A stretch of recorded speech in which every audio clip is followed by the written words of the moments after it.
बांस का स्वाद और इंसानों की सीख। उत्तर पूर्व भारत के एक छोटे से गांव हरिया पानी में लोगों का जीवन प्रकृति के साथ घुला मिला था। हरे भरे जंगल, साफ नदी और सबसे खास बांस के घने झुरमुट जो इस गांव की पहचान थे। गांव वाले बांस का इस्तेमाल घर बनाने, टोकरी बुनने, संगीत के वाद्य बनाने। इसी गांव में रहता था एक 12 साल का लड़का आनंद, जिज्ञासु, शरारती और खाने का बेहद शौकीन। उसकी दादी लक्ष्मी दादी गांव की सबसे अच्छी रसोइयों में से एक थीं। उनके हाथों में ऐसा जादू था कि साधारण से बांस को भी वो स्वादिष्ट व्यंजन में बदल देती थीं। बांस की कढ़ी, बांस का अचार, बांस की खिचड़ी और क्या नहीं। एक दिन गांव में एक बड़ी समस्या पैदा हो गई। लगातार बारिश की वजह से खेती चौपट हो गई, सब्जियां सड़ गईं और खाने के लिए बहुत कम सामान बचा। गांव वाले चिंतित हो उठे कि अब भोजन कहां से आएगा। लक्ष्मी दादी ने गांव वालों को इकट्ठा करके कहा, भैयों बहनों, घबराने की जरूरत नहीं है। जंगल में पुराना साथी खड़ा है, बांस। ये सिर्फ घर बनाने में नहीं, पेट भरने में भी काम आता है। गांव वाले हक्का बक्का रह गए। किसी ने कहा, अरे दादी, बांस भी खाना होता है क्या? दादी मुस्कुराईं, हाँ बच्चे, बांस के कोमल अंकुर दुनिया के सबसे पौष्टिक खाद्य पदार्थों में से एक है। बस सही तरह से पकाना आना चाहिए। अगले ही दिन दादी आनंद को लेकर जंगल में गईं। बारिश के बाद की मिट्टी में कोमल बांस के अंकुर आधे बाहर झांक रहे थे। दादी बोली, आनंद देख, ये छोटे छोटे अंकुर, इन्हीं से गांव का संकट दूर होगा। आनंद ने उत्सुकता से देखा, दादी, इनका स्वाद कैसा होता है? पहले चक्कर तो देख, दादी ने मुस्कुराकर कहा। घर लौटकर दादी ने पूरा गांव बुलाया और एक बड़ा सा चूल्हा जलाया। बांस के कोमल हिस्सों की सफाई की गई, मसाले तैयार हुए और धीरे धीरे एक सुगंध फैलने लगी जिसे गांव ने पहले कभी महसूस नहीं किया था। थोड़ी मिट्टी की खुशबू, थोड़ी धुएं की और बांस की एक अलग ही महक। जब खाना तैयार हुआ, गांव वाले कतार में खड़े हो गए। पहला कौड़ लेते ही सबकी आंखें चमक उठीं। ये तो कमाल का स्वाद है। सच में इतना हल्का, इतना पौष्टिक, पेट भी नहीं भारी लग रहा। प्रकृति हमेशा हमें भोजन देती है, बस हमें उसे पहचानना और सम्मान करना आना चाहिए। लेकिन कहानी यही खत्म नहीं होती। कुछ दिनों बाद जब बारिश रुकी और खेती फिर से संभलने लगी, आनंद को एक बात खटकने लगी। वो देख रहा था कि कई बच्चे खेलते खेलते छोटे बांस के पौधों को तोड़ देते थे। वो दौड़कर उनके पास गया और बोला, अरे इन्हें मत तोड़ो, ये सिर्फ खाना नहीं, हमारी रक्षा भी करते हैं। बाढ़ और तूफान में ये मिट्टी को बहने से बचाते हैं। बच्चों ने पूछा, तो हमें क्या करना चाहिए? आनंद ने मुस्कुराकर कहा, उतना ही लो जितना जरूरी हो, और जितना लो उतना ही वापस लगाओ। बच्चों ने उसकी बात ध्यान से सुनी। उसी शाम पूरे गांव ने मिलकर एक बांस लगाओ अभियान शुरू किया। हर परिवार ने अपने घर के पास छोटे बांस लगाए। कुछ ही हफ्तों में गांव फिर से हरियाली से भर गया। लक्ष्मी दादी ने आनंद को देखकर कहा, देखा बेटा, भोजन सिर्फ पेट नहीं भरता, अगर समझदारी से इस्तेमाल हो तो आने वाली पीढ़ियों को भी सुरक्षा देता है। आनंद गर्व से बोला, दादी, अब मैं समझ गया, बांस सिर्फ जंगल का पौधा नहीं, हमारा साथी है। गांव वालों ने उस दिन से बांस को सिर्फ एक साधारण चीज नहीं, बल्कि प्रकृति के उपहार के रूप में सम्मान देना शुरू किया। और हरिया पानी गांव एक मिसाल बन गया, ऐसा गांव जहां भोजन और प्रकृति एक साथ जीना सिखाते थे। लालची जलेबी वाला। एक छोटे से कस्बे में गोपाल नाम का एक जलेबी वाला रहता था। उसकी जलेबियां पूरे इलाके में मशहूर थीं। खस्ता, गरम गरम और इतनी मीठी कि लोग दूर दूर से खरीदने आते थे। लेकिन गोपाल की एक बुरी आदत थी, वो बहुत लालची था। गोपाल हमेशा ग्राहकों को कम जलेबी तौलता, पैसे ज्यादा लेता और कहता, अरे भाई, मेरी जलेबी इतनी खास है, थोड़ा ज्यादा दाम तो बनता ही है। गांव वाले मन ही मन नाराज होते, पर जलेबी के चक्कर में कुछ कह नहीं पाते। एक दिन एक बूढ़ी दादी उसकी दुकान पर आई। दादी ने कहा, बेटा, मुझे बस 2 ही जलेबी दे दो। लेकिन गोपाल ने सोचा, इतनी बूढ़ी दादी क्या समझेंगी, इन्हें कम जलेबी दूंगा और पैसे ज्यादा ले लूंगा। जैसे ही दादी ने जलेबी खाई, वो मुस्कुराई और बोली, गोपाल बेटा, लालच बुरा होता है, याद रखना, जो देता है वही वापस मिलता है। गोपाल हंस दिया। अरे दादी, ये दुनिया ऐसे नहीं चलती। उस रात गोपाल दुकान बंद करके सोने गया। अचानक धप, हलचल हुई। देखता क्या है, उसकी बड़ी कड़ाही से जलेबियां खुद ब खुद बाहर कूदने लगी। वे घूम घूम कर चिल्लाने लगी, लालची गोपाल, लालची गोपाल। गोपाल डरकर इधर उधर भागने लगा। जलेबियां उसे पकड़कर जलेबी का गोल गोल घेरा बनाने लगी। थोड़ी देर बाद दुकान में वही दादी प्रकट हुई। वे मुस्कुरा रही थीं। अब उनका चेहरा चमक रहा था। गोपाल समझ गया, ये कोई साधारण दादी नहीं, बल्कि देवी लक्ष्मी का रूप थी। दादी बोली, गोपाल, तुम्हारी मेहनत अच्छी है, लेकिन लालच से तुम्हारा नाम बिगड़ रहा है। अगर लोगों को खुशी से खिलाओगे, ईमानदारी से कमाओगे, तो असली मिठास तुम्हारी जिंदगी में आएगी। गोपाल रोते रोते बोला, मुझे माफ कर दीजिए, मैं कभी लालच नहीं करूँगा। अगली सुबह गोपाल ने अपनी दुकान की तख्ती बदल दी। ईमानदार जलेबी, दिल से मीठी। अब वो पूरे दिल से जलेबी बनाता, ठीक से तौलता और मुस्कुरा कर देता। लोग उसकी ईमानदारी से इतना खुश हुए कि कुछ ही दिनों में गोपाल की दुकान पहले से भी ज्यादा मशहूर हो गई। कहानी का संदेश, लालच से मिठास नहीं, मुसीबत मिलती है। ईमानदारी से कमाया हुआ हर निवाला सबसे मीठा होता है। गरीब भेलपुरी वाली की सफलता। रामचरण एक गरीब भेलपुरी वाला था। वो गांव में अपनी बीवी कमला और अपने 2 बच्चों के साथ रहता था और सुबह सुबह एक टोकरे में वो सारा सामान लेकर गली गली गांव गांव भेलपुरी बेचा करता था और शाम को जो भी आमदन होती अपनी पत्नी कमला को दिया करता था। अरे कमला, कहाँ हो भाई? आ जाओ बाहर, मैं आ गया हूँ। लो पकड़ो आज की कमाई, और हाँ, जल्दी से कुछ खाने को दो, मैं थक चुका हूँ। आती हूँ। आप हाथ पैर धो लीजिए, मैं अभी खाना लगाती हूँ। कमला अपने पति के सिर से टोकरा उतारती है और रामचरण द्वारा दिए गए पैसे लेकर घर के अंदर चली जाती है। रामचरण हाथ पैर धो के आता है तो कमला उसे गरम गरम खाना खिलाती है। दोनों बच्चे स्कूल जाते थे। रामचरण काम पे चला जाता था और कमला घर संभालती थी। काम से वापस आ रहा था, तभी एक ट्रक ने उसे टक्कर मार दी, जिसमें रामचरण की मौत हो गई। हे भगवान, ये तूने क्या किया? ये मुझे किन बुरे कर्मों की सजा मिली है? अब मैं क्या करूंगी?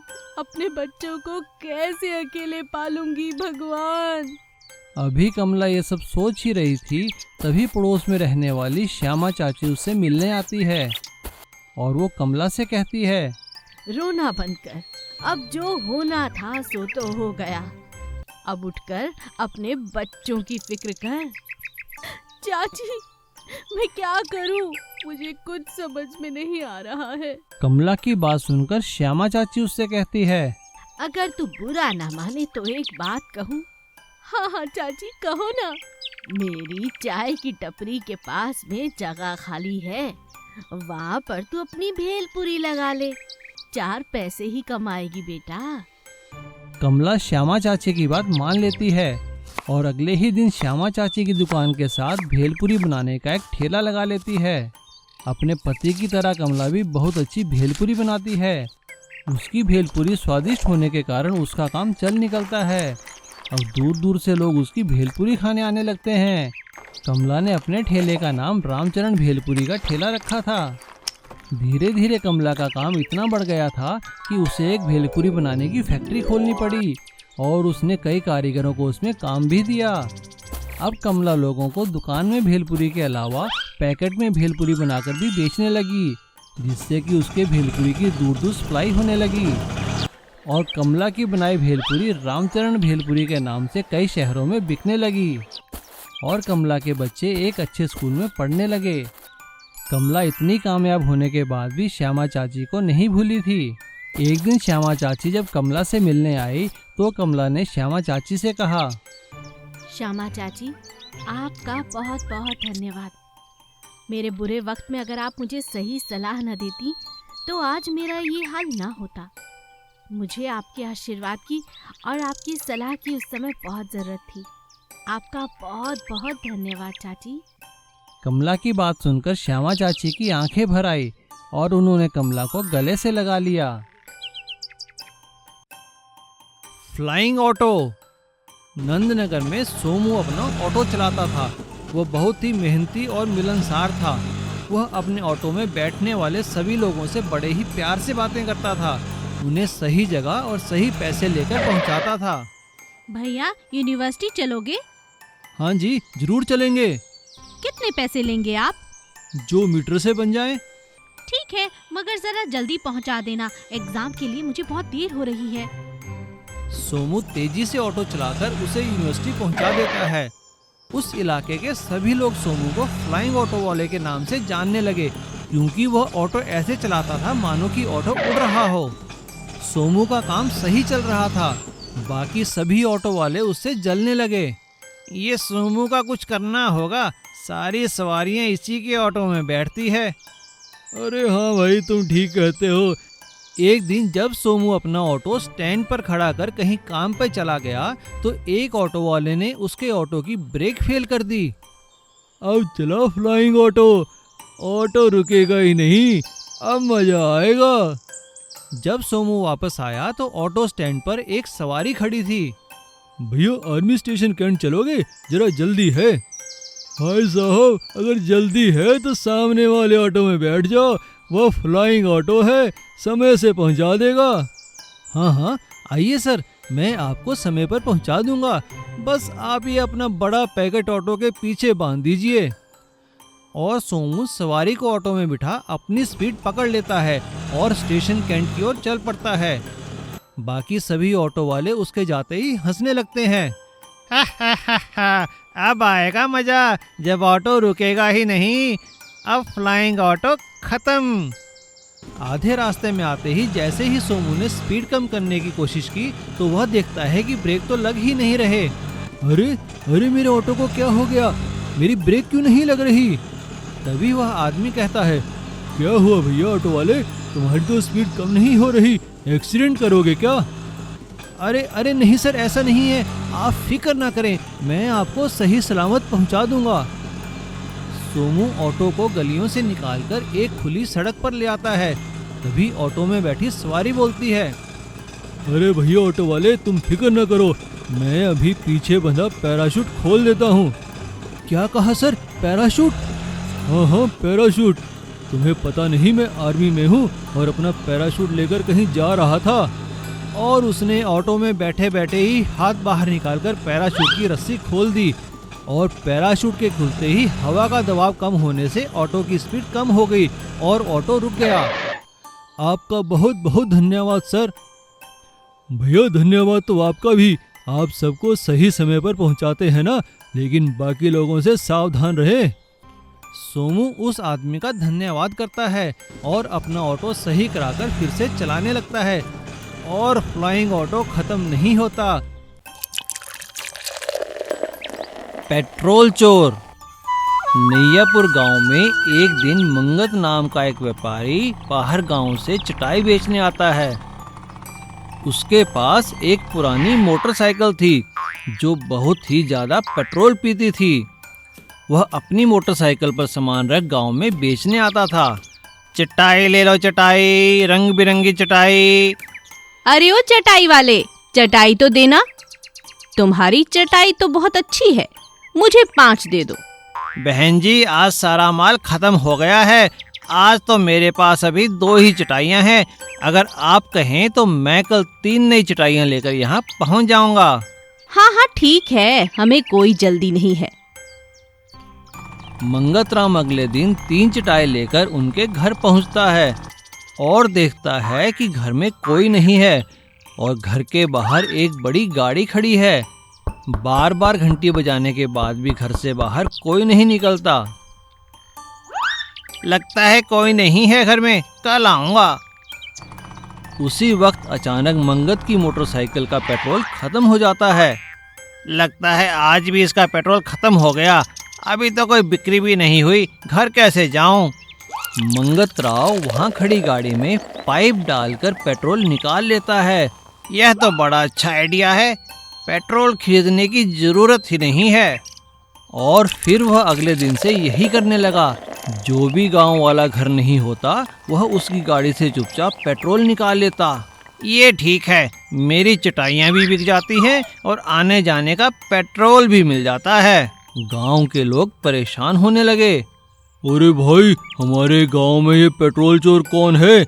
जितना भी पेट्रोल डालो अगले दिन खाली हो जाता है। हाँ भाई, तुम ठीक कहते हो।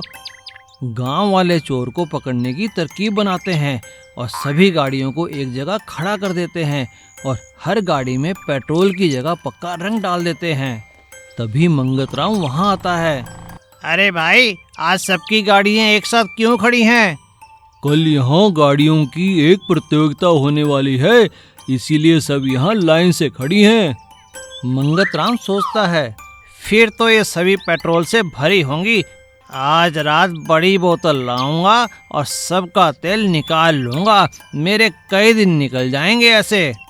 रात में जब मंगल तेल निकालता है तो उसके सारे मुंह और कपड़ों पर पक्का रंग चढ़ जाता है। एक गांव वाला उसे देखकर शोर मचाता है, और पकड़ो पकड़ो चोर, पकड़ो पकड़ो पेट्रोल चोर। गांव वाले चटाई वाले की खूब पिटाई करते हैं और उसे पुलिस के हवाले कर देते हैं। इसीलिए कहते हैं, चोरी करना बुरी बात है।